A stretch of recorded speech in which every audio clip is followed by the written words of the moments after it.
السلام علیکم ورحمۃ اللہ وبرکاتہ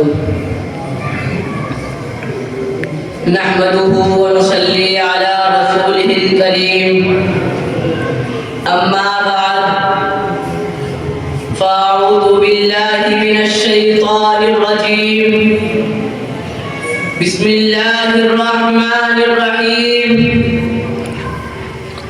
اولئک علی ھدی من ربہم وَأُولَئِكَ هُمُ الْمُفْلِحُونَ صدق اللہ العظیم۔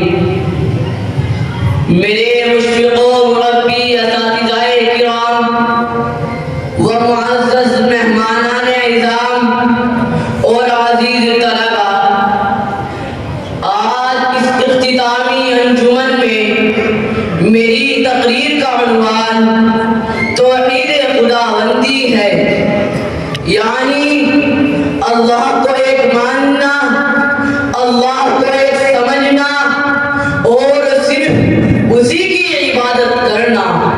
میرے عزیزوں، توحید کا کیا مطلب ہے؟ توحید کا مطلب ہے اللہ اکیلا ہے، وہی خالق ہے، وہی مالک ہے، وہی رزاق ہے، وہ نہ کسی سے پیدا ہوا ہے نہ کسی نے اسے پیدا کیا ہے، وہ بے نیاز ہے، کسی کا محتاج نہیں، جیسا کہ قرآن کریم میں فرمایا گیا قل هو اللہ احد اللہ الصمد، کہہ دو اللہ کے سوا کوئی معبود نہیں، اللہ بے نیاز ہے۔ میرے دوستو، یہ چند الفاظ نہیں ہے، یہ پورے ایمان کا خلاصہ ہے، یہ وہ عقیدہ ہے جس کے لیے نبیوں نے قربانیاں پیش کی ہے، امتوں نے امتحان جھیلے ہیں، شہداء نے اپنی گردنیں کٹوائی ہیں اور حق پر قائم رہنے والوں نے اپنی جانوں کا نذرانہ پیش کیا ہے۔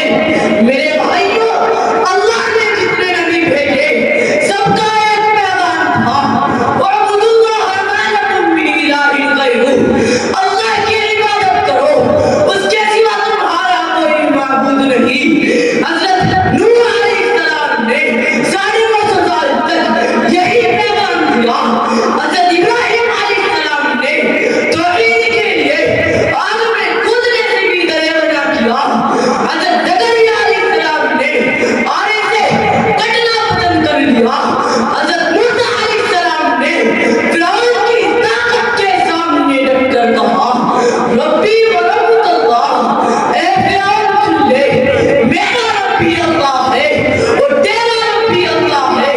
اور نبی آخر الزمان حضرت محمد صلی اللہ علیہ وسلم نے مکہ کی وادیوں میں یہ اعلان کیا قولوا لا الہ الا اللہ تفلحوا، کہہ دو اللہ کے سوا کوئی معبود نہیں، کامیاب ہو جاؤ گے۔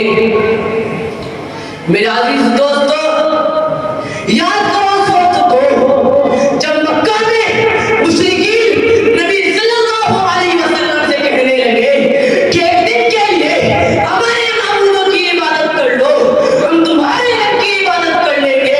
تو کیا فرمایا گیا؟ تو فرمایا قل یا ایھا الکافرون لا اعبد ما تعبدون، کہہ دو اے کافروں، میں ان کی عبادت نہیں کرتا جن کی تم عبادت کرتے ہو۔ میرے عزیز دوستو،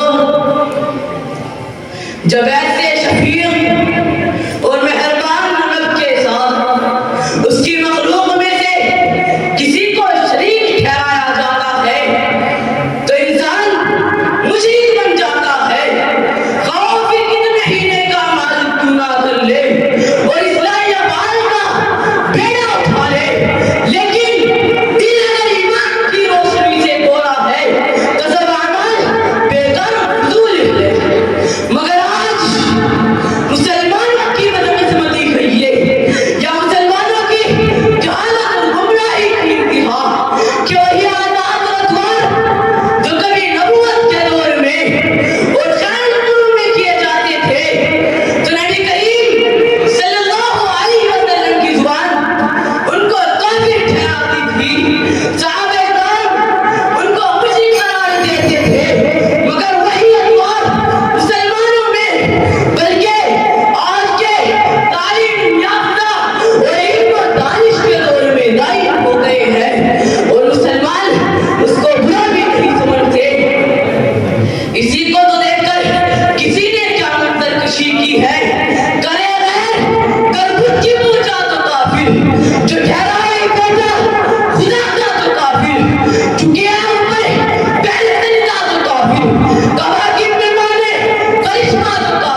عزیزان محترم، اختصار کو مد نظر رکھتے ہوئے توحید یہی ہے کہ ہم سب در کو چھوڑ کر ایک در پہ آ جائے اور اسی سے اپنی حاجتوں کو مانگے.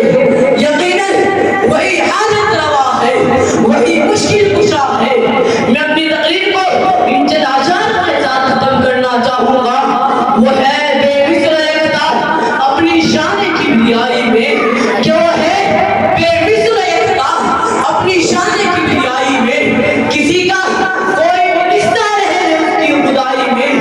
وہ ایسا حکمراں ہے کہ وہ ایسا حکمراں ہے حکم جس کا ٹل نہیں سکتا، کسی کا فیصلہ اس کے مقابل چل نہیں سکتا. وما علینا الا البلاغ المبین.